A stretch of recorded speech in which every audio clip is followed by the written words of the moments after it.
Excited to be here because I get to share the stage with some very inspiring and interesting people from both the advertiser side and the media owner side, and also because cross-media measurement, it's exciting, it's my favourite subject.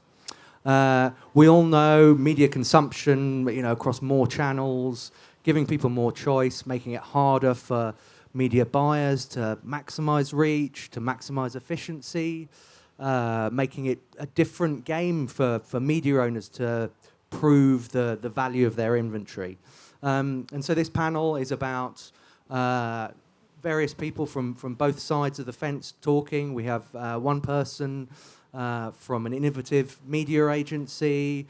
We have two prominent media owners. We have one leading advertiser. And we'll be exploring how cross-media measurement can solve some of these challenges and create new opportunities for growth. So first and foremost, some introductions to the illustrious panel. First of all, we have Ulla. Welcome. So Ulla leads sales and marketing for Moi Mobiili. I hope I'm pronouncing that somewhat right. Very nice. The only MVNO in the Finnish telco market. She has 30 years of experience in marketing and digital customer experience from subscription businesses. One of the founders of Moi Mobiili, which was sold a few years ago. And she also works with startups as an advisor and investor. Then we have Teemu, also from Finland, senior advisor and strategy director at OMD. Over 20 years experience, one of the most experienced media and marketing strategists in Finland. And he's worked with a lot of global clients like McDonald's and Pepsi, as well as local giants in retail and pharma, and also been part of marketing teams that have won Cannes and Effies. And then we have Bart Sieswerda, again, hoping I get close. He's leading the ad sales team at SkyShowtime since April 24, when SkyShowtime launched across the 20 markets in Europe. He has over 15 years experience in ad sales and has worked for businesses like Twitter, YouTube, and more recently Rakuten, where he was building the European CTV business. And then Rich as well. So Rich is the Senior Director of Advanced TV Strategy and Partnerships for UK and International at Vevo. Vevo is the world's leading music network, as well as having the longest title of anyone on this panel. Rich has also held positions at Sky Media and Dentsu in AV product development, started his career at Publicis buying TV and digital, so has a really balanced, broad perspective on the industry's challenges and opportunities. And last, we have me. I'm Ben Samuel. I lead partnerships at AudienceProject. We're a global audience measurement company. We work with major advertisers like P&G, L'Oreal. We work with major media agencies, Group M, Omnicom, and also major media owners to help both sides get an accurate understanding of how many people they're reaching, how often they're reaching them, and exactly who, the profile of the people they're reaching. So we're going to spend time delving into the world of cross-media measurement, and a lot of the challenges are driven by fragmentation. So maybe a good place to start is with the two F words, I'd say. So fragmentation and frustration. So maybe the first question to everyone is how, or has it, and how has the growing fragmentation of the media industry changed how you operate today? If anyone wants to take a first answer at that. Ladies first. Ladies first. Okay. Being 30 years in marketing, I can say it has changed a lot. Do we even have a common knowledge or definition for media anymore? I think we don't. So fragmentation has led us to not to think about media channels, but more to think about customer journey. And I think it's very good path for business. It's a good change. Excellent. And Teemu, from a planning side of things, what do you think the biggest planning and measurement challenges that you're currently facing are, driven by fragmentation? Well, I think one of the challenges, not necessarily on the fragmentation side, is that there are still some systems that are fairly old or not that updated. So there are still manual phases in the process when we collect data. Probably that's an easy challenge to solve because of the AI. But I think the interesting thing with the fragmentation is that yesterday there was a good, or Tuesday there was a good speak on Cannes with Grace Guide, and she asked the question that what if the fragmentation actually is a feature and not a bug? So sometimes we treat the fragmentation as a bad thing, but they talked about lots of little, that maybe if we have the right content, when we have the right measurement, when we have the right tools, we can actually be more precise with our creative work and actually make the media work even better. So maybe it's a good feature for coming years. So maybe less frustration then, perhaps. Yeah, I'm more hopeful, definitely. Glass half full. Yeah. And Bart and Rich, has fragmentation changed the way you pitch, the way you explain the value of your inventory, do you think? I think for us that's definitely the case. I think there's two things for us. Fragmentation is actually, to us, I've turned it around and looked at how can we create synergies. So for instance, we work with Adelines in the Netherlands. They represent not only our inventory, but also that of Disney Plus and Max and Videoland, which means that they can bundle all of the premium streaming services together into one sort of bundle, and that means that we can create scale together. At the same time, when we look at our own, how we prove the value of inventory and how we pitch has really changed. Like we built our ads experience around things like attention. We made sure that our ad breaks are really short. We want our users to feel like the ads experience is a good ad experience. It adds value to advertisers instead of alienates them. So I think those are some of the things that we look at when we want to create impact, and I think that really helps. Yeah, I think from Vevo's perspective, if you look at the role of Vevo, we've always dealt with fragmentation. It's been, it's primarily what we're there for. We get artist videos seen by as many people as possible, so you have to lean into where they're actually watching that content, which is why, primarily that's effectively how we go about our business, and we always had to do that. And it's actually benefited us in a way that fragmentation has happened everywhere else. Because now you can have a conversation about, hang on, it's about content, it's not about the platform. Just because it's on YouTube doesn't make that Beyonce video any different to the one that's on Samsung. So it's really down to kind of viewer preference. And then you've got the likes of Channel 4 and ITV all starting to move into using those platforms purely because they need to reach audiences. And that's what we're primarily charged to do on behalf of those artists we represent. Well, I think very interesting answers. Fragmentation isn't a challenge. We're all quite positive about it. It's an opportunity, if anything. But if we think about as the landscape has changed, do you think that the needs of buyers and sellers have changed? And part of trying to solve problems, as my kids would tell me, is trying to understand both sides. Teemu, do you think, what kind of measurement or transparency do you look for when you want to recommend investment across channels with confidence? What signals, I guess, are you looking for? I usually start with the traditional one, the reach one. Mm-hmm. How I understand reach, overall plan, but individual media as well, and especially incremental reach. I think that's the starting point, that we understand how we can reach the consumer.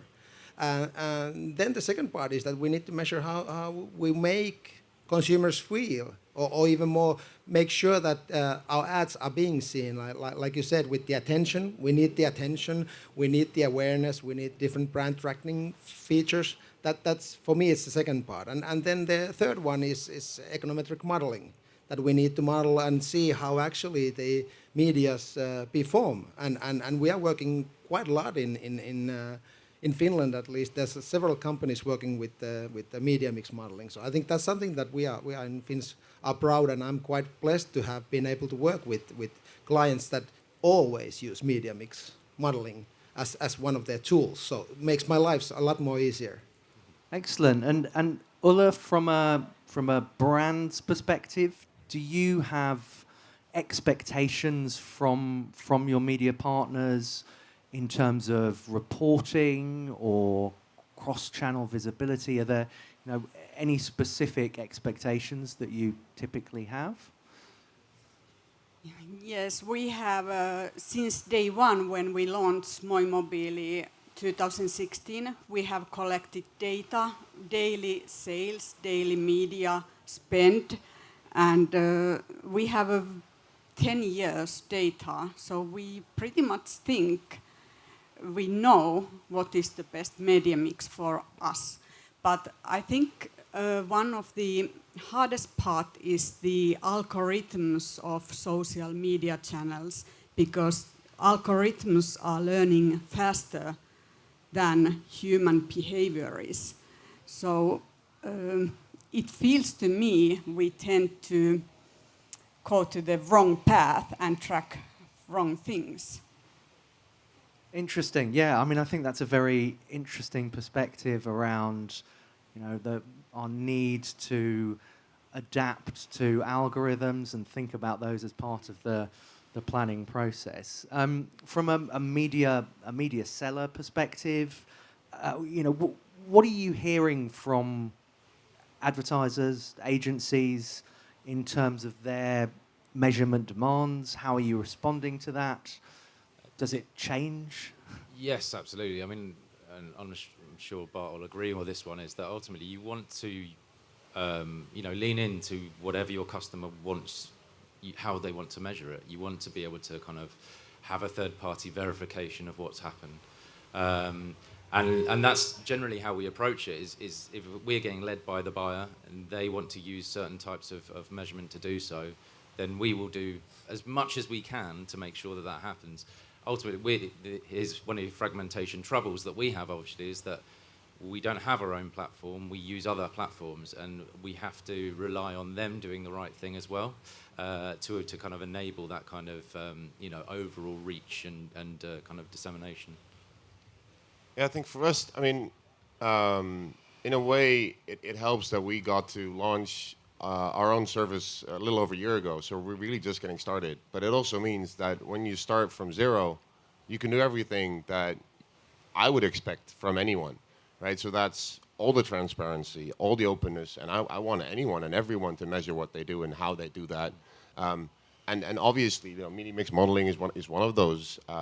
But at the same time, you want to, like, they all care about the brand metrics, they all care about viewability, they all care about incremental reach. They're all the same things. The problem typically is that there's all these different silos that do not want that to be measured across all those different silos, right? And I think that's the main issue that we have in this industry. Like, I can be as open as I want, but if others aren't doing that, then how much value does it really add? So we all need to be as open as each other. I would say so. Yeah. And maybe we probably should have started with this question, but this is a panel about cross-media measurement. So, what does cross-media measurement mean to you, and what are the most important outcomes that you think it should deliver? Anyone want to? I'll jump Yeah. in from there's I suppose two sides to this, in that cross-media measurement for us is making sure that we can measure everything within our network. So being able to kind of have one source of truth across YouTube, across Samsung, across Rakuten, in order to make sure that we can give, customers back a reach curve of that content, and also being aware that we are one publisher on a plan, and therefore that's how do we tie all of those things together? How do you know what Vevo is contributing to that plan overall? And again, having one source of truth to be able to kind of say, this is the case for that. So getting having your own house in order and being able to compare your house to the others. Ultimately, yes. Yeah. And then it's team is to kind of value what makes more sense or kind of delivers for the clients and so on like that. But having one source of truth is the key to be able to do that. And Ulla or Teemu, I mean, Teemu, you'd maybe spoken about this at the beginning. How does cross-platform comparability help you optimize campaigns or justify investment? Yeah, it helps a lot. I honestly don't know how I would plan without the cross-media measurement. I mean, we need the measurement to create better plans that deliver growth. I think that's simple. Understanding the reach and the reach curves and how they develop, and seeing, for example, where we are over-investing and where we are under-investing. And that way deliver better media planning. Simply as that. Bart, do you see any specific ways that cross-media measurement or independent measurement supports your business activities or your commercial conversations? I mean, to be fair, when I hear the word cross-media measurement, and it might be an unpopular opinion, but I think it's utopia. I think we've been talking about cross-media measurement for years, and still we really haven't made any progress. However, there are, and that's why I think the work that you guys are doing is really important, because independent cross-media measurement, as you say, that I think is what we all need to lean into and what we need to ensure is going to be possible. At the same time, we all use different currencies, we all use different identifiers. Bringing broadcast, streaming, video, and everything else together in one ecosystem is already inherently difficult. So I think we should all strive to find common currency, to at least try to share the same sort of level of data and provide bit level transparency in order for the advertisers to start understanding how each of these channels is actually adding value. And even if you cluster them together, like you can put streaming together with BVOD and you could put linear together in one bucket, but ultimately there needs to be some form of unification in that area, and I don't think it's happened. And it's extremely important for us. Like it completely changes the way we're looked at, because if we are at the moment potentially looked from a buying perspective as Vevo on YouTube and Vevo on Samsung, and actually you're buying Vevo content and we're literally just leaning into where the viewer is. But if you as a buyer can then go, right, hang on, I'm just buying from Vevo, there is one reach curve associated with Vevo, they are reaching the audiences the way the audiences watch it, it's all the same content, and therefore I can start comparing that even against YouTube in terms of that comparison. So the measurement is in a way it's backing up the message that you're delivering to market. Totally. Yeah. So maybe that's a good segue into. Have you got any examples of where cross-media measurement has driven better outcomes? Maybe Rich expanding a bit on kind of that story about how you go to market using it. Yeah, sure. So we've been working with AudienceProject for probably over a year now, and the idea of first of all someone independently being able to measure YouTube outside of us telling you what YouTube says was really important, because then you can kind of move away from it being about being on Google. It's more about that you're a publisher that is reaching audiences. So we have now kind of got into the scenario now where your platform can now split us out as Vevo, even if it's on YouTube, and we can start to kind of group that content as a buyer so working with the Omnicom as well from a UK point of view. So thinking about, okay, this content meets my TV criteria regardless of how it's being watched. And I can then compare that content versus, other parts of my video campaign. And that's never saying that this part of YouTube, with the more longer tail, is a bad thing. Of course it's important, but there are different campaigns that can be used in different ways. They just happen to be consumed in different ways in that scenario. So it's been really important for us to be able to go out with that message and start kind of really singling out our content in that way. And maybe from the advertiser or media agency perspective, have you got any real examples of where you've used cross-media measurement of any sort to have a really positive outcome on the business or the way you plan media? Yeah, for me it's like without cross-media measurement, it's only guessing with slightly better dashboards. So it's a very business critical part of our marketing, and that it allows me to speak with our CFO. For example, I have a bit overspent my budget about 2 months. Difficult conversation? No, it was not, because I had 3 scenarios. If you want me to stop now and save money, what it affects to our turnover this year, does it affect to our numbers? And then I had another scenario, and then a third one, and we decided to go with the path we were both happy with. Actually, it sounds like a very reasonable CFO that you have. Absolutely. Yeah. I don't know, but Bart or Teemu, any thoughts on how you've used it in the real world? Yeah, we had one particular sort of difficult case. We had one client had a very short-term sales campaign. I believe a lot of those are going around. But when we are talking about 3 or 4 days of campaign period, you have to really dig deep and understand how we are actually going to reach enough people, because you only have few days. You don't have 3 or 4 weeks.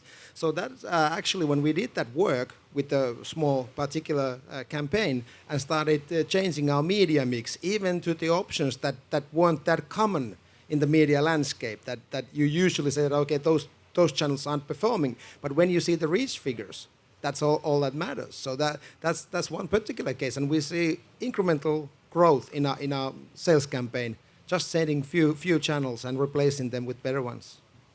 And Bart, any huge success stories from using this sort of measurement? Not yet. No, I mean, we launched a little over a year ago. I see a lot of good initiatives being developed. I think, businesses like airlines who in a market like the Netherlands can run campaigns across both their linear platforms, their BVOD, and all of the streaming platforms. They are in a unique position to start actually helping us understand the value that each of us adds in that ecosystem. So I'm really curious to see how that sort of stuff will play out in the future. But more to come on that for sure. And a question, thinking about how we get better, how we improve, and maybe starting with you, Bart, because it feels like you're coming from a position that there's a lot of work to be done still. What do you think it is that is holding back the industry from adopting, involving themselves more in cross-media measurement? I mean, some of that is obvious. Like it's ultimately it's money, and maintaining the status quo is important to many people. I think if you just look at all of the different ecosystems that exist today, then it's very hard to understand how OEMs, broadcasters, telcos, streaming partners, and everyone else in that ecosystem can start working together. I think there is a way forward. The data is there. We're just not combining it. We're just not breaking those silos, because the reward is not there for the individuals in those ecosystems. So that's going to be the hardest part, is trying to bring them all together. And there are some initiatives being deployed. Yesterday, we joined a breakfast roundtable of the European Programmatic TV Initiative, and there SSPs, DSPs, broadcasters, streamers, and all of those partners come together and at least try to brainstorm and try to come up with initiatives to help bring some sort of movement in this industry, because it's much needed.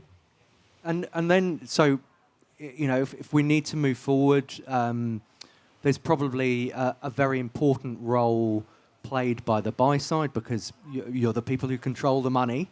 Are you actively pushing with media partners that they need to be more involved in measurement, that they need to lean into measurement more? Is that something that are those conversations that you have?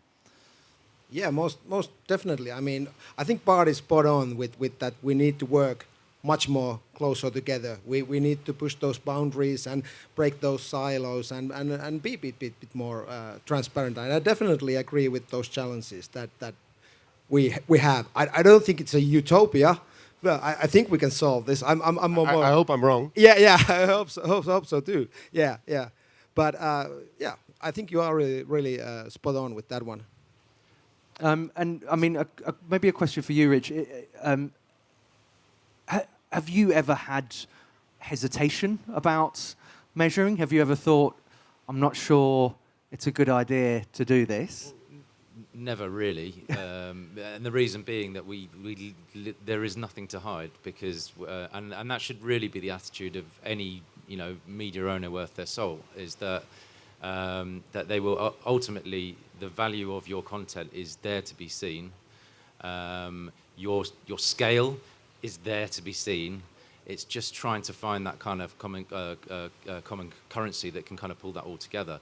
I think that the other fear with that side is that, I mean, we're coming backwards from kind of YouTube, as in we're there. That's definitely one of our, it's going to remain like our biggest distribution point, but we're also kind of going into other areas. So we're kind of going the opposite way. Everyone's going the other way. Eventually, we'll kind of get to some sort of harmonized state where everyone's content is kind of valued at a kind of level.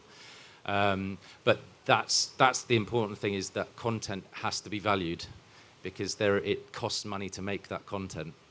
So if we just get to a place where everything is impression, that's not a world we want to live in either. And that's where planners and buyers come in and start to prove their worth, because ultimately there is value in a premium spot on RTL, and there is value in high quality content that could be RTL on YouTube as well. So trying to kind of make sure that we make the best of that is really important as well.